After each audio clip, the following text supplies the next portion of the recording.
Thank you very much, the panel that has just concluded. I'd like to make a quick interruption, which I think is a very good interruption. The reason we are here is to try and get our businesses to make money on this end. And one of the things, like Chair has said, is we have a company that is interested in doing an MOU with one of our groups that came. So I'd like to give him a minute to just talk about his company before he goes. He's leaving us, he has an emergency. So we thought we should give him an opportunity just to mention what he's interested in, the kind of direction they are going, and the kind of MOU they are going to have. Then secondly, we are having also, we have the trade representative for the Balkan regions, who is also just about to leave us. So wanted to give him also just a few minutes after Ahmed speaks, to just also mention briefly about the kind of direction we are going with them. So allow me to have that interruption before we get into our next panel. Thank you.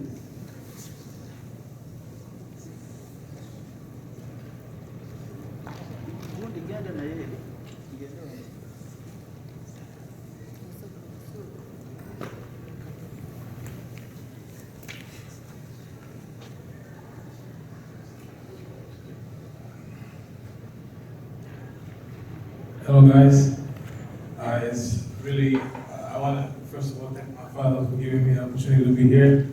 Once we went over the meeting, we couldn't wait to come here with our African brothers and sisters. So here we go, and here's my business partner. I'll let him finish up the conversation. How are we doing today? Great. All right. Seems some people are a little bit tired, so let's warm up. Let's get going. Well, I'm glad I'm here. My name is Abdi Ahmed. I'm originally from Somalia. I've lived in the US for over 20 years. I've been in different businesses. Finally, my focus now is in the food industry. We have the only and the largest Pan-African restaurant in Columbus, Ohio. And also we're building something we call it African Village Mall. Is a mall of 7-acre land, and it will be a huge investment. So one of the things when I came to this country, I had the notion of American dream. For me, I was working hard as much as I can to achieve that. But today, I have a new dream. I want to go back home. I want to invest.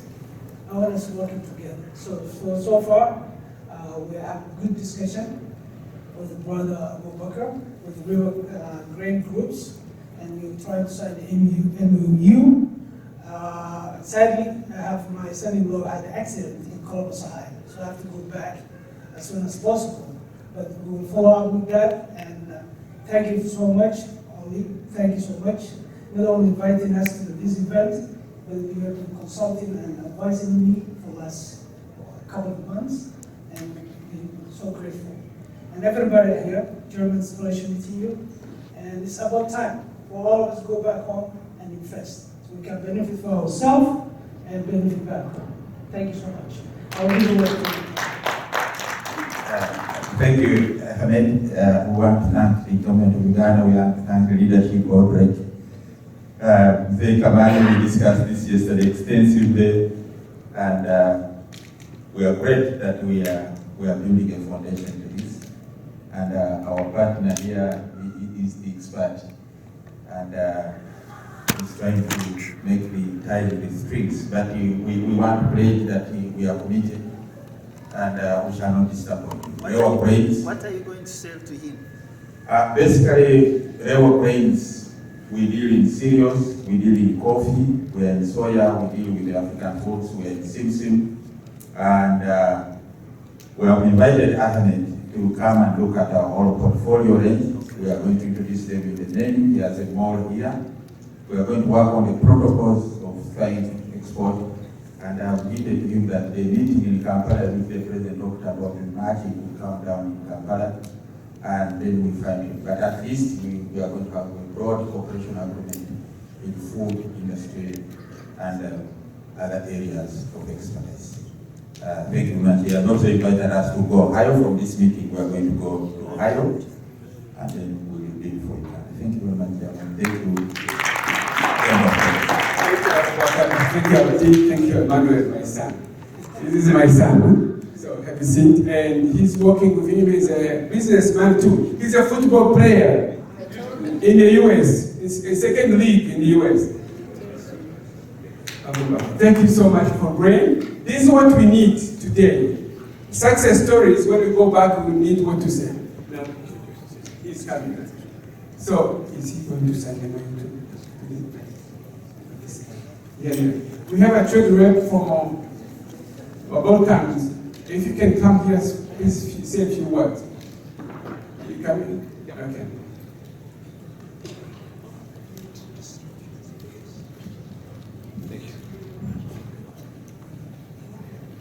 Hello everybody from my side. My name is Bratislav. My last name I better don't pronounce it. Cannot tell it. So English? I told you. So, it's my great pleasure to be here with you today. Last week I spent in London. I had the great pleasure to meet His Excellency President Mussolini. And then I flew back home to Belgrade. I came here to Chicago for only 2 days just to express my commitment and gratefulness for having me selected to represent Uganda in the Balkans. I'm a media owner down there, and I have a trade and investment advisory firm in Belgrade, but also in Dubai, and I'm in this business for a long time. As you all, I had many opportunities, met many business leaders, government leaders all over the world, but what made me believe very much in the business in Uganda is Ulrich's commitment. He was my guest in Belgrade, and showed energy, the willingness to really boost Ugandan exports. So he made me believe big time, and I'm very much ready to support exports of Uganda to my country and the neighboring countries. So basically the region of South, I tell you a few details. The region of Southeast Europe consists of the countries of Greece. So I'm speaking like from southeast to the north. So Greece, Bulgaria, Romania, Serbia, other countries of ex-Yugoslavia being Croatia, Slovenia, Bosnia, North Macedonia, Montenegro, Albania, and Hungary to the north. We are in the midst of Europe. And there are many countries that I mentioned, but all of them are like in a flight distance. Like I was flying from New York to here like almost 3 hours last night, and all the countries that I mentioned, flights are like less than 2 hours. Most of them 1 hour flight away from one another. So we are all very close to each other. Some of the countries are members of the EU, some are not. This may be seen as a drawback or as an advantage, but when it comes to Serbia, which we want to establish as a hub, it's an associated country to the EU, meaning it doesn't need to obey to the Brussels regulations, so we can do any kind of trade with our African friends and partners, and this is why we want to establish it in Belgrade. What do we want to do? We want to create what I call a Ugandan cultural and hospitality center downtown Belgrade, in the old town. And I'm just screening here in the room like the coffee shop that we have, the nice like paintings, and the people selling the clothes and the nice stuff. So we don't want to make it a regular coffee shop. We want to make it really a showroom for the people to feel and to understand. And we want to build upon the great history that we have between all Yugoslavia and Uganda, from the non-aligned movement, from the first one we had back in 1961 in Belgrade and in 1989. And as I was informed by Ulrich, and I'm looking forward to this very much. Next year you are about to host it in Kampala, so let's get prepared for that. And all the political ties and the nice relationships, let's try to build them through the business collaboration. Belgrade, it may be interesting for you to know Belgrade in 2019 was selected like the best nightlife city in the world. So we are really the people who spend a lot of time in hospitality, spend a lot of time in restaurants and drink a lot of coffee. And when it comes to coffee, like in Belgrade, in Serbia, you have only 2 Starbucks stores that are working because there are many local coffee shop chains that are much stronger than that, with like 200 or 300 coffee shops that you get. In Greece, the same. You have Mikel, you have Coffee Island, the brands that you probably never heard of, but they are dominant in the market because like the coffee drinking culture is on a very high level. And I was checking, like when we started to work, like the imports, as Ulrich mentioned earlier today, it's coming like the espresso capsules from Italy. Brazil is dominating. Imports coming through Italy, as I said, in Uganda. There is some exports from Uganda, but very, very little. And I think there is great room that we improve it and boost it further on. What is also relevant for Serbia? This is, I believe, the only country in the world, especially in these turbulent times today, that has zero trade agreements with the European Union on one hand side, but also with the Russian Federation. So if you establish a hub in Belgrade, you can freely trade with the EU and with Russia as well. And this is hopefully when the Ukrainian unfortunate situation calms down, maybe exploited by the producers from your beautiful country. I'm very much looking forward to February. I want to spend a few weeks in Uganda to meet all the producers in person and to see what concretely we can do in 2023. To summarize my story, like as I had the opportunity and honor to speak to Mr. President, we are planning a visit of His Excellency to my country in June, and we are expecting to have a great event down there that will further boost the collaboration. Thank you very much. What's your name again? My last name. Thank you so much for the work you are doing as a trade rep for Balkans. Thank you so much for a wonderful visit, upcoming visit. So we are going to wrap up with the last panel. The last panel, we want to hear those experience. To Ghana, now he's investing in real estate in Ghana. So we would like also to invest in real estate or other opportunities available in Uganda. So you want to share with us what you experience in Ghana as a US company. So I'm not sure, we are supposed to have Abdi, the guy who's signing MOU. Something unique, maybe he did not mention to you. He was in Minnesota. Minnesota has the largest Somalian community. That's why we have an elected US representative. You know her. She has a big voice. So he was one of the largest mall you see in Minnesota, in Minneapolis. He's one of the owners of many businesses there. Now he's leading the restaurant chain in the Columbus, Ohio, and in Minnesota. So he said to me, he wants to be the broker to introduce all the products you saw today in the US, because he's in the food business. So he was supposed to have this chair. Maybe I will leave this chair empty. So the floor is yours, Agnes. Thank you so much, Mr. Kamanzi. Greetings, ladies and gentlemen. My job is going to be easy today because all the numbers have been shared, the products, the services that we can tap into as business partners and investors. So basically, the people up here, we have Cody, then we have also Alonzi, and we are going to look at, after all has been said and done, do we have people who can come up and testify that, yes, I went down to Uganda, did this, or Africa for Alonzi in Ghana, and it worked. What are the success stories? So this is basically the icing to the cake. I'm Agnes Netunze Chitumba, the CEO for Seco Designs. Seco Designs is a ethical fashion house that manufactures leather bags, earrings, shoes, apparel, home decor items. And our story goes back to 2009, when as a small business, we began with the dream of making products from Uganda and exporting them to the US. It was a wild dream that so many people thought it cannot happen, and that's why we're here to share this story. In 2010, we had the first small box of 50 pairs sent to the US. With only 50 pairs, it was so hard. Because once the goods hit the Houston port, we were told of the 16% taxes that we had to pay. And as a small business with a big dream of tapping into the huge American market, we said, how can we go on with this? 2 years down the road, struggling to ship into bulk, we landed on the AGOA, the African Growth Opportunity Act.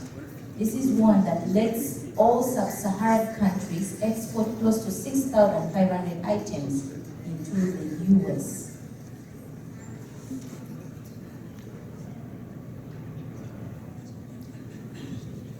So I apologize, there's somebody who was supposed also to press Abdi. I will not press Abdi, we were supposed to have a phone. So Sujala, or who's big in fish market in Uganda, this is a story in Uganda who's doing big things in Uganda.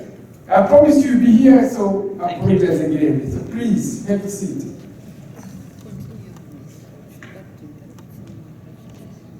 Yes, so in 2012, we began exporting to the US using the AGOA Act. And this helped grow our volumes from $50,000 a year to last year where we exported close to $1 million worth of leather bags, shoes into the United States. One of the former panelists shared how, as Ugandans, out of the 6,500, we've only done a small percentage.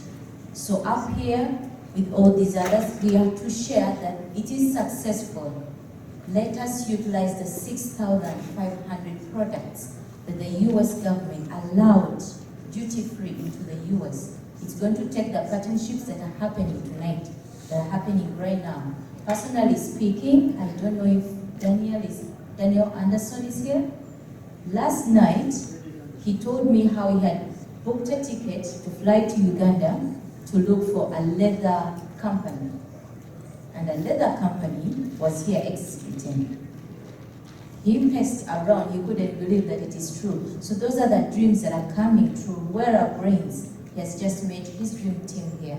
So if you're seated here and from what was shared, you're like, is it true? Is it happening? The team up here are going to tell us what their journey has been. I've shared my personal experience. It's been 12 years of exporting into the US, and I have my two lovely long-time partners over there.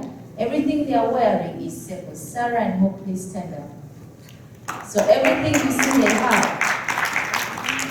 is Sepos. So these are tangible examples we are talking about, ladies and gentlemen. My boots alone were made by Sepos. This is 2018. So imagine a boot made 2018. So the pants Sarah is wearing, the mouthwash showers, the scarf, the bags, even Hope's shoes, by the way. So we can make this.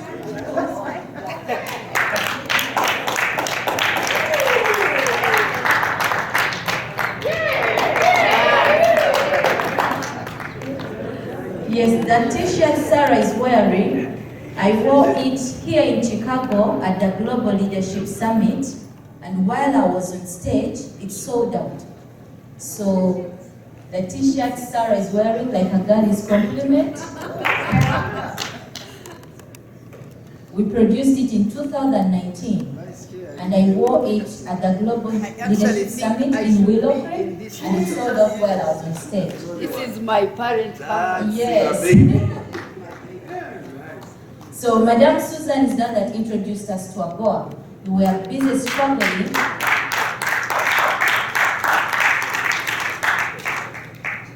As we were struggling with paying taxes and all those things, she's like, hey guys, you're going to the US market? Please use AGOA. Standards and keeping quality has been one of the things that we really look into. So my Ugandan fellow business owners, please know the clients you're wanting to touch. You have to meet their standards and expectations. For us, quality is key. For every customer complaint, we make sure that it is responded to and resolved. So that was my second story.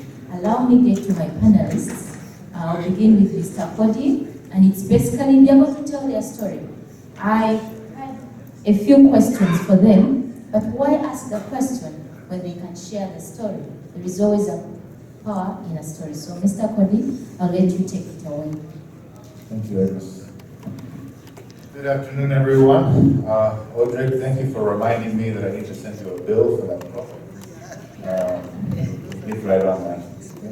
Let me clarify that while the coffee that you had for dinner last night and the lunch break coffee was Indiro, the other coffee that's been at the booth has been representing several companies from Uganda. We went through a very elaborate process, and it's just the best of the best. So we had Mountain Harvest and Masha and Rwanga, and who am I missing? Kikubara. So they all produced some amazing coffees. I hope you've tasted them all. If not, you should do so. But Uganda, unfortunately, has developed in the specialty coffee industry globally a bad reputation because we've been producing a lot of coffee, but a lot of it's been bad. And now we're trying to change that narrative to get to where we're producing, we're featuring and showcasing the best of the best, because there truly is some amazing coffees out of Uganda, but there's also some truly bad coffees out of Uganda. And we're having some hard conversations to own that. Realize that, look, it's not every leather shoe that's made in Uganda that is good, right? So if we're showcasing the worst of our products, we're not getting anywhere, right? Now, I promised myself, not to bring us down, but my father unfortunately passed away just a couple weeks ago. And I promised myself that I would talk about him the next time I had a chance to talk. So my dad, his name is Joe Lawrence, and I grew up with Lawrence's Texaco, which is a gas station in Oklahoma. And I grew up around gas pumps and fixing flat tires and changing oil. And I've been thinking about my dad today, in thinking about what I wanted to share about the Indiro story. And a few lessons that he taught me. One, he would wake me up early in the morning, 5 a.m., and he'd say, "Hey, Cody, why don't you come to work with me?" And I used to think, wow, my dad needs me, an 8-year-old boy, to come and work at his gas station. What is he going to do without me? He needs me. And when I got older, I realized he didn't need me. I realized I was in the way, but he took me along anyway. And so it's a lesson that I learned from my dad is don't just look for the people that you need, look for the people that you can take along with you and that you can build into. And so from that perspective, I want to thank my co-CEO, Gloria Katsine, you back there? Because she's the one who founded Indiro and has took me along for the ride before, probably slightly before she needed me. Now maybe you don't need me and I can retire, huh? I'm not yet. Soon. The other thing that what was always said about my dad is that we'd say in Oklahoma, we'd say, that boy, he'd give you the shirt off his back. And we'd say it just like that. Give you the shirt off his back. And that just meant that was somebody who was always going to be generous to you, who was always going to be kind to you. And I saw that with my dad his entire life. And so as a company, Indiro, one of the things that we've always prioritized, and I hope we always continue to prioritize, is to lead with generosity. That by leading with generosity from the coffee tree to the coffee cup, we can ensure that wealth is created for everybody involved. So to my fellow trade representative, Mr. Kamanzi, who has left when he heard me speaking, he left. Mr. Kamanzi had shared something here that I want to just pick up on. Is that we've already made a commitment at Indiro that we're going to begin in 2023 something called an FSOC, a farmer stock ownership, so that farmers will be able to own equity, not only at the farm level, but at the end of the value chain. So in the presence of many witnesses, only for accountability, you can come after me if I don't keep my word. And then also in front of a few other directors and stakeholders in Europe, maybe they'll also match this. But I'm committing 5% of my shareholding to the farmers. So they will have that. And then hopefully Gloria will match, maybe, and maybe Aaron will match. We'll see. I'm challenging them in front of you all, and they're not committed. So stare at them. But we know that if a coffee farmer doesn't have a voice at the cappuccino level, then they don't really have a voice in the value that's really created in the coffee industry. Only 10% of the total value of the coffee industry ever makes it back to the country of origin. And of that 10%, so little of that gets to the farmer. And we want to change the narrative. And the only way we can do that is do business differently. My dad also, and I'm still amazed, and I don't know how he did it, he never met a boring person. And I meet boring people all the time, in this room, some of you, man. But my dad would never meet a boring person. I mean, he could just talk to anybody, and he would just ask questions and listen, and some of you have met him, and you've been in those conversations.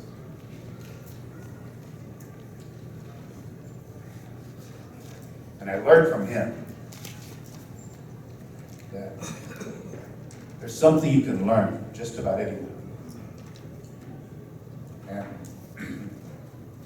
And as an American who is not a good business person, but I spend a lot of time in Uganda, I will say I've learned so much there. And I've learned so much from many people in this room who've become dear friends. And if you want to know kind of like the secret to whatever Indiro's success is, I think a lot of it has to do with generosity. A lot of it has to do with learning to learn from everybody you can. You know, after a while, maybe somebody proves that they're not worth listening to, but at least give them that first opportunity to listen. And we're trying as much as we can to do that. So I wanted to honor my father by sharing those few lessons.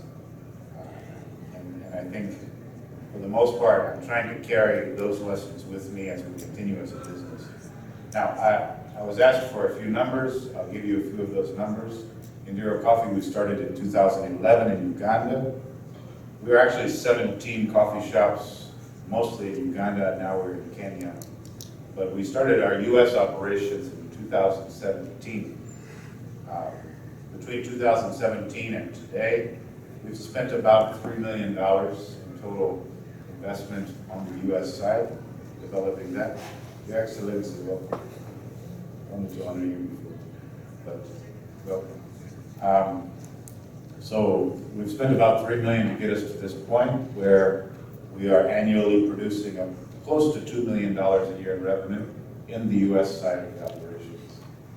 Now, to change your perspective a little bit, remember that while we have a base of operations in the US, this is still a Ugandan-owned company, which means the revenue we are creating in the US, much of that is returning to Uganda. Okay, so we're trying to do things differently. Now, a lot of times we talk about value addition and export, and we draw this line at the border. So that's the end of value addition. Of course, there's more value addition after that, but it's somebody else's value.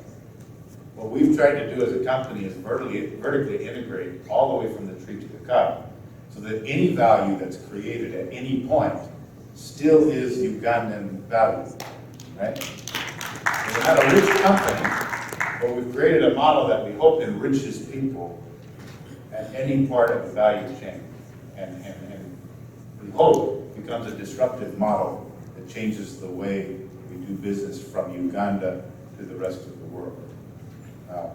Now, we are expecting to invest about $6 million more in our US operations over the next year and a half. And our anticipation is that that will create about $12 million in extra annual revenue on the US side. But we're actually hoping for much, much more than that. So, Chairman Odrik, you are uncomfortable with being called chairman, but Odrik, you've been saying 700 million, something like that in coffee. We could do that here alone. We could do that just in Aurora alone. So we'll have more conversations, but even today, we can talk to people. We can do it with one big off-taker can take care of that. So we just need to believe, and I think we have a great coffee team, not only in Bureau, but the other people in the room, that we can accomplish these things and go well beyond. So I just ask for, I thank you for the confidence of letting me be a trade representative, but I'm asking now to believe my big and crazy dreams, because I think we can do a lot more than what we're anticipating. So I'll leave it there, but thank you to my Bureau team. Thank you to my wife also, who's back there.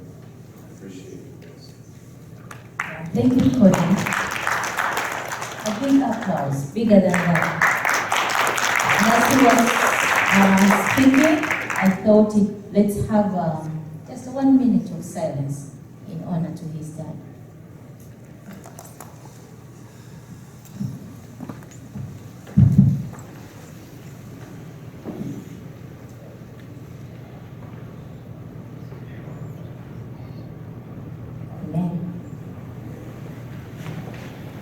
There's two things I want to recap from his speech that really stuck out to me was learning to learn from anywhere you go. So I know so many people with all the experiences are going down to Uganda or meet different business partners, but the humility in what he's saying of being able to learn from this person, understand them, and maybe prove them wrong later, but giving them a benefit of a doubt to learn. Then we've been experiencing so many investors where it is all about go invest and then go back home to your home country with the investment money. And he's doing something that is really profound to our Ugandan business owners. Investing and leaving the money where you did the investment. That is going to be very disruptive, and I hope we see more of those businesses coming up. Next is Mr. Lons, right? And he's into real estate. And in Uganda, this is something that is also coming up, and he's going to share his story and his success stories. If you want to go back to Africa, in Uganda in particular, what have they gone through and some of the numbers that they have seen over the years. Thank you. Thank you very much. Before I get into the details, right, I'm happy to be in a room with such amazing business people, entrepreneurs, and the like. I've been thankful for Olivier Commanding. I've been part of the organization, the Chamber, for almost 3 years now. Right? I am a real estate broker. Right? I own A Progeny Global, which is a real estate brokerage and investment company. And the thing about A Progeny Global, my last name is Abron. A Progeny Global. Abron Progeny Kids on Global. Right? Everyone within our organization, our affiliates, our community, we got to take it global. But the thing that we even came about has been a dream. We've been talking about dreams, big dreams. I've always been a big dreamer. I've always been a serial entrepreneur since I was a kid. Now, I'm just going to go back a little family history. Unfortunately, I lost my father as well, so I definitely understand. Over a little bit over a year, he drunk himself to death. Right? And I don't want to make this a sad situation at all. I'm just going back to give a little history about some of us African Americans, right?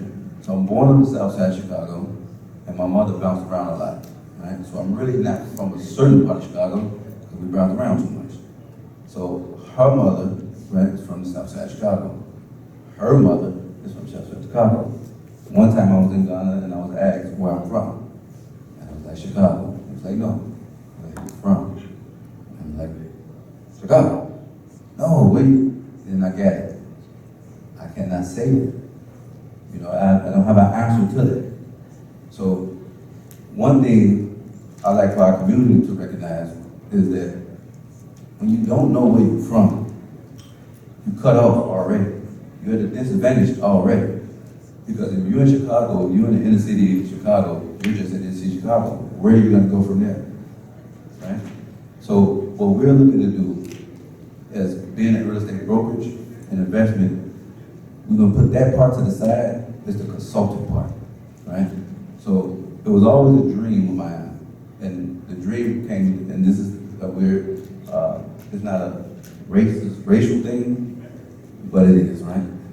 We moved to Indiana, a city called Peru, Indiana. I used to watch the Ku Klux Klan march on the courthouse, right? That made me start studying, self-study, right? Literally, I was in class one time and they played the movie Roots. I'm the only black kid in the class. So you can imagine the emotions. I had to sit in the hallway. And just, long story short, they had to put me in the hallway. But it made me go back and start studying myself, and you start realizing who you really are and what's going on. So that led me to want to go to school for civil rights, right? And while I'm in school, I started learning to say, wait a minute, you need money, right? It's okay, I love our civil rights leaders, I love everyone who push the cause, but money is a tool that's needed. So it's like, okay, I want to go to Africa, and we need some money. So as I grew up, I was doing different entrepreneurial things, and then I landed into real estate. Then I started noticing how real estate, you can create money. So now it's like, okay, I think I found the video. Now how am I gonna get to Africa, right? 2016, actually, see Amber, which she's part of the chamber as well. She was my attorney who helped me incorporate my business. She invited me to South Africa along with Dave Anderson, right? And that trip, Dave couldn't make it that time. And that was my first experience in Africa, right? When I came back, the community, the people that I'm around, looked like Africa, and they had all these crazy thoughts, right? And I'm like, no, you know what? I'm just gonna show. So I had the opportunity to start going to Ghana, right? I have a lot of friends that's in Ghana, that's been doing stuff in Ghana, but I never went. I had the opportunity with Olivier Command. He actually took me there. I was actually went to the inauguration of the president, right? So while I'm there, I was blessed to be a part of many meetings that Olivier have going on within the country, which led me to start doing my business in Ghana. So even at the moment right now, with different companies in Ghana who rewind a little bit, I'm also on the vice chairman of the Chicago Association of Realtors Global Council, right? Chicago Association of Realtors, big brother, is the Illinois Association of Realtors, big brother is the National Association of Realtors. National Association of Realtors helped create the Ghana Association of Realtors. Being in the position that I'm in now, I started learning, okay, first, before you go to any country, you have to learn the landscape. So if I'm gonna be a consultant here in Chicago, in the States, you might have a brother or sister who wanna do business in that country. They don't know anything. There's a lot of people who want to do business. There's a lot of entrepreneurs in the room who have things now that I probably could find someone who would do business, but they don't know about it, right? So we look to be that agent.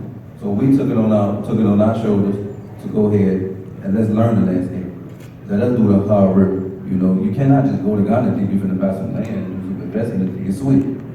It's not going to happen. It may end wrong, right? You got to know the landscape. You got to know the rules. You got to know the laws. I call it dating. One business tactic that I learned and I bet in our organization is I'm a dater. That means I'm going to date you. I'm going to date the situation. I'm going to date the deal until we get married. We can date for years, right? I'm a patient guy. Earlier we said patient money.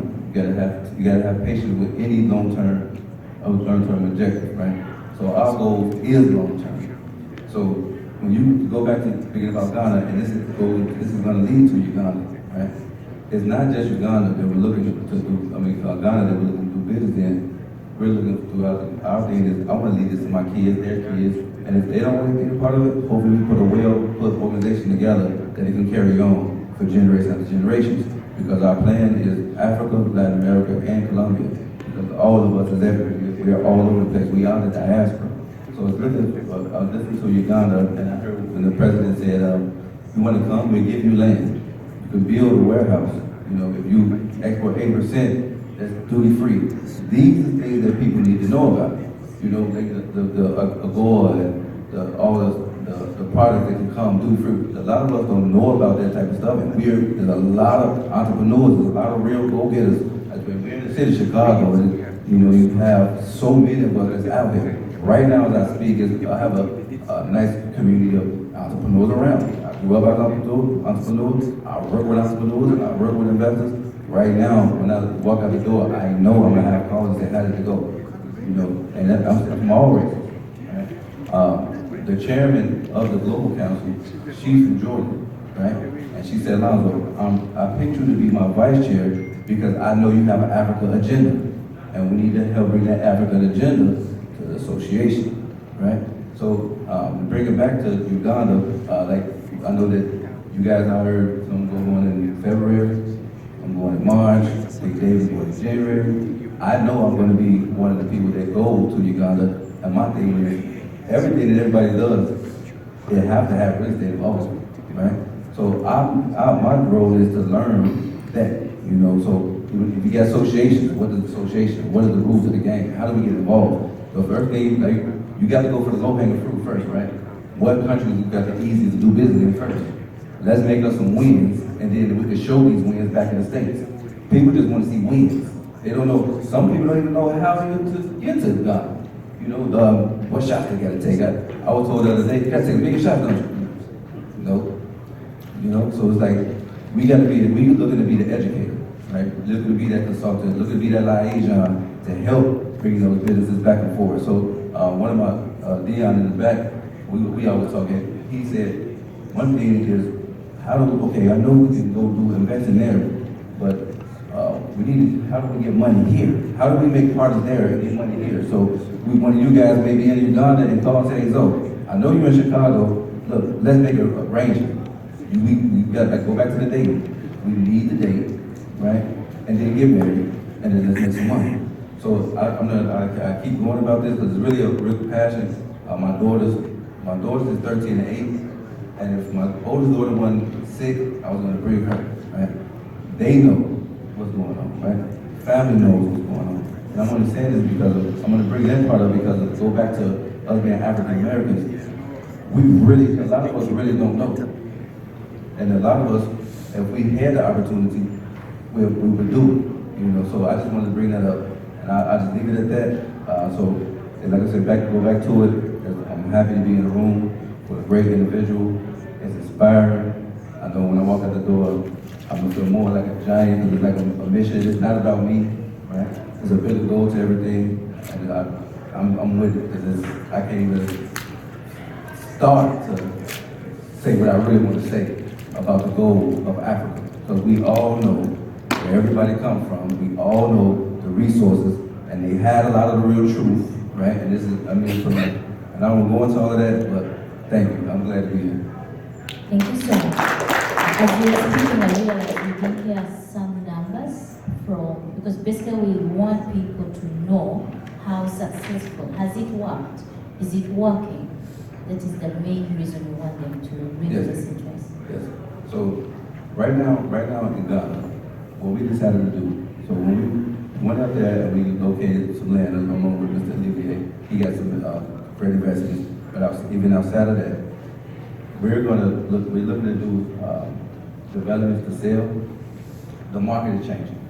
So going through COVID, and then also the market changing, is making us pause for a second. It's not a reason, it's not a bad reason for us that, okay, we don't want to be in the country. What's going on is better opportunities coming, right? So at the moment, Ghana was last year when we first started going to Ghana. So when it comes to numbers, because as far as deals, we haven't done any real estate deals. Consulting, that's a difference. We're more looking, we hired, because we got 10 people that we're working with in Ghana, that we're going back and forth with as far as helping build a project over there. So we have 10 agents that's on the ground there, and we have consulting contracts as well. So is it something you would really say it's going to kick off, and you would upload people to take it on? That's not even without a question. That's absolutely without a question. To be honest, being an investor, some people lose their shirts when the market changes. I'm looking forward to have things going right now because it puts us in a better position financially. Right now, what we're doing is You get out of debt, get as much as you can, get your money together because opportunity is coming. Right? The same property that was $1 million, then you can get it, you're gonna be able to get less even in 2023. So as far as long term, Ghana is our long term plan. Africa is a long term plan. So there's no ifs, ands, buts about it. There's a lot of people that's in the tourism business. So we're in real estate, but we want to go into the tourism. We want to get into agriculture, right? But we had to find our way in. That's one of the things that we have to. So some people grew up into agriculture, grew up in real estate. We're trying to find our way into the market, right? So luckily that my way is in real estate, and Ghana is not a situation, it's not a place where you can just come back to Chicago, I could come and I could buy a house, I could fit to the seller. It's not that easy of a process, right? And then the banking problem, we talked about that. The banking system is another challenge as well. So you have to raise money to buy to sell, right? So that's one of the things that we recognize is okay now. It's affordable housing prices, right? So, but we know that there's people and institutions and organizations that's actually working to solve those problems, and we definitely have belief that that's going to happen. We're tying ourselves with that long-term belief until the affordable housing crisis, right? We say get solved, right? And I think that's a real banking issue, right? Because it's hard to talk to an individual to say, hey, come and buy a 10-unit, build a 10-unit in Ghana, right? You have to leave that money though. When I can do it in Chicago, and I can pull that money back out through the loans, right?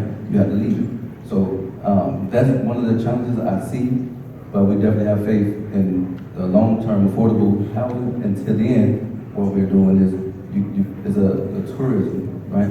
You have people that's coming and they buying these condos, they buying these properties, right? But now you don't want to just sit on the sideline and do that part while we wait on a housing crisis to help affordable housing. So what do? So now we're looking to partner with individuals who say, okay, take agriculture, we use that for example. Matter of fact, is a guy that's in Ghana, he do chickens, he raise chickens, right? So we're talking about that. So maybe we can become an investor in that, and we can help develop that, and then that brings employment, and that brings money, right? Because even the people in the countries, right? You can say Ghana in the countries, they need money, right? You need money to buy stuff. So we're looking for other opportunities as well outside of real estate. Even though we talk real estate, we're looking for other opportunities to actually be a part of. Well, thank you so much. And what I let it go on is to show would-be investors who want to go to Uganda that it doesn't start easy. When you hear Cody share how successful they are, how they want these millions back, you think it started tomorrow and overnight it got to where they are. When you hear Seco exporting to the US 12 years, you think, wow, it's been so easy. So him sharing where they are at and still willing to go up is inspiration and success stories for us to know that it starts hard, but with determination, perseverance, then we get to where we want to go. Lastly, I will end with my fellow Ugandan brother, who is also exporting into the US. He's going to share where they've come from, where they are now at, and any more encouragement to people who want to do what you're doing. Thank you, Nicholas. Good afternoon. It's a privilege to be in this room to tell a real story about Uganda. In Uganda, I would start with, we have got 3 P's. It is peaceful, it is pleasant, and it is profitable. When we say invest in Uganda, we are one of the testimony of that. We have been exporting fish from Uganda since 1991. In 2005, I had the privilege of getting the Platinum Award for the highest exporter in Uganda. At that time, fish earned more than coffee. Today, fish exports is second to coffee. But our main market that we have always been, and even today, is Europe. We export Nile perch fish. 85% of our fish goes to Europe, and the rest 50% goes to Southeast Asia, Middle East, and to some extent to Australia, and a very little to American market. Now why? The American market is far from us. The American market has already various types of fish by itself. The Nile perch that we sell is very much liked in Europe, and that's why we get the major share of the Nile perch business from Europe. But we are seeing a building situation in European market as well, and that is one of the reasons for me to come here this time, to see and whether we can actually get a little bit share of our produce to America to start with. But I also wear the hat of being the chairman of Nile Perch Fish Processors and Exporters Association. So I will not talk about only Karmic Foods as a company, but as a fish industry as a whole. We have all the standards maintained in Uganda, because when you sell to Europe, you have to have all the norms, all the EU approvals to export. So when we want to come to USA, it is not very difficult because we are ready. We have the Global Food Safety Standards certifications. We are all ISO certified companies, and we all maintain the phytosanitary standards at international levels.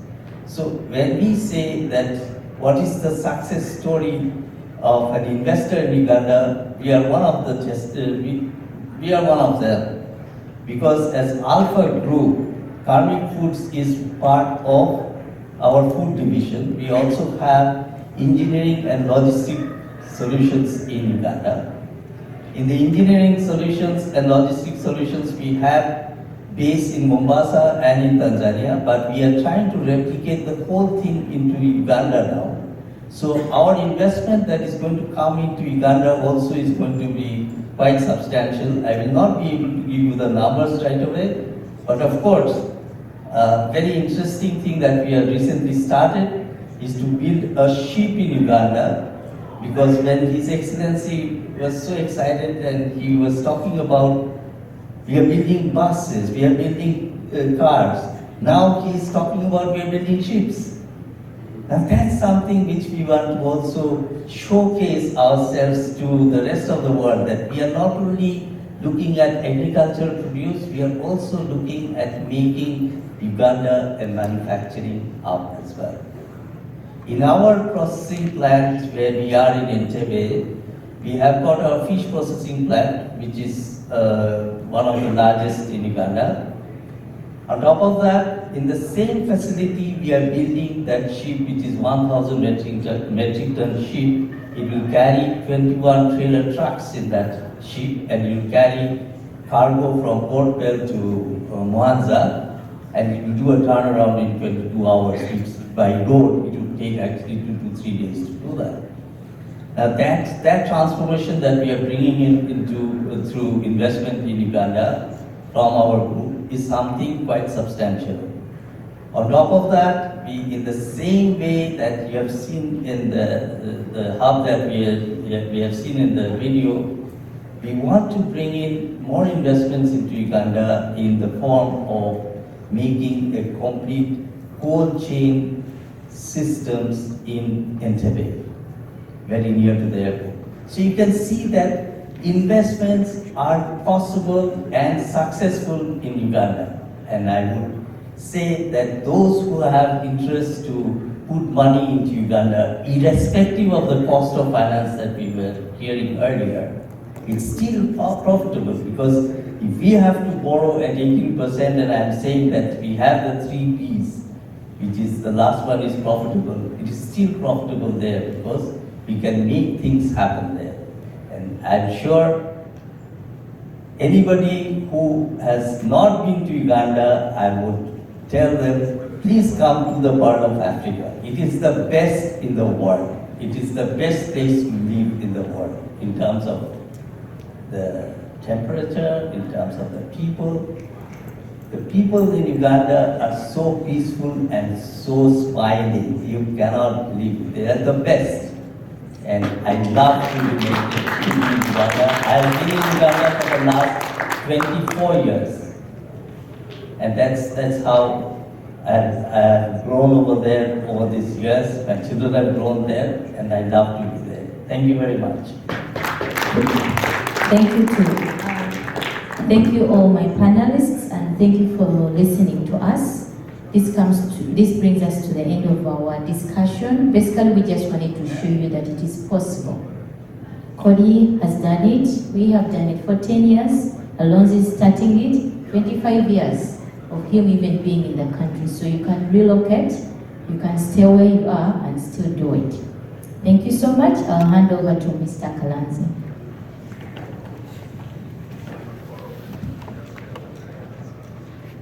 We have Kamanzi in Uganda, so sorry. Sister, this is East Africa, right? Yeah, I've got brothers and sisters, same name here and there. So please give them another round of applause, please. More. The stories are very inspiring. Thank you for being a success story for Uganda. Thank you. Telling us it's possible. It is possible. It is safe to invest in Uganda. It is possible to make money in Uganda. It is possible to have your return on your investments, higher return than what you're making here in the US. I have heard that even myself, you can make even 60% of a return on investment, even more. Here in America, if you're lucky, you make 10%, 5%, 10%. Therefore, it's better to do business in Uganda. I think most of you are American companies. Those who come in the different states, apart from Illinois, I know people who came from Ohio, I came from North Carolina, and so many states. Please, as the chairman is outside, I want to invite him here to wrap up. Then we can talk about what is outcome. It's good to be a conference like this. So what's next? Before that, you want to say something?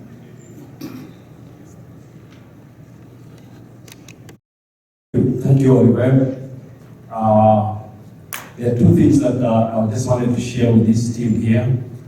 While I call Mark Sele, who is with us from Global Standard Certification, he does organic. Is an organic certifier. So for those who are going to be seeking organic certification through Global Standards, he's going to be here to just say one minute about on-mark certification that we're doing for organic certification. And then after that, we're having a 1 minute video that is going to run on our Farmers Network app. Welcome. Thank you very much. We're an accredited, American accredited certification agency for the National Organic Program, just on the east side of Chicago in Indiana. And we are working in a working partnership to work in international countries with developing certification, even education on what it requires to be organic certified. We have divisions within our company on-mark certification that can talk with operators from handling, processing, crops, livestock, all the way through to meet the National Organic Program standard, which again, we're an accredited US-based certifier. And internationally, the NOP does have compliance agreements with some countries, but not all countries. And so they require basically a US-based certifier work with those individual companies to become organic certified. And it is an avenue from listening in today. I appreciate being here. This is very enlightening. It's a very great conference. If there's, it is another label. It is another avenue for marketing into the United States. We appreciate that as a certifier. But at the end of the day, our company is actually agriculture background. We're farm-based. We work within the processing world quite a bit, but we also appreciate the common sense components of becoming certified and working with groups that need understanding for compliance versus coming in like the police are wanting to make sure someone is compliant just because that's what the actual paper says. So thank you very much. Thank you. Before I invite the chairman to close this meeting. Museveni being here with us. And so I have to say we are very, very grateful for His Excellency to be with us yesterday. He spoke more than almost 1 hour. He was very tired to be able to stay with 1 hour with us. I don't know, we, Chairman Mr. Odrick, Wagogo, thank you so much for the tremendous work you've been doing, making sure he comes all the way to us here in Chicago. He told us he doesn't go places, but having chosen Chicago, having chosen Midwest market means something to us. Your Excellency, Ambassador, Mr. Wagogo, when you go back, you tell him we never disappoint him. We work tirelessly through this MOU we signed. Cody here, myself, those other trade representatives, the MOUs we signed, we are going to fulfill our promises. We promise you, our US companies are ready to come on a trade mission. Now is the time to come. When you come here, it doesn't matter, even if you don't close a business. When you visit somebody, sometimes someone is observing you. It's a first step. Don't be disappointed. Oh, I did not close a deal. I came to sell my product. I did not say I came to find a partner. I did not. Those business cards you exchanged, people who visit you, people you meet here, I hope each of you had time to exchange business cards. When you go back, follow up. Make sure you, being a Chamber of Commerce, I have seen a lot. I did so trade missions. The most hardest things ever for the business people is when you follow up with somebody, that person never responds back to you, right? There is no follow-up. You get disappointed. I'm inviting you, please follow up, respond to those emails. You know, American people are not patient. I'm one of the business, I know. They want, if they write to you, you don't respond, done, right? They don't do business with you. That's how it is. It's not easy. I'm really inviting you, Ugandans. We are here, we are ears and voice. We'll follow up, we'll make sure things are done. So with that, I want to invite maybe Chairman, do you want you first or Her Excellency to come first?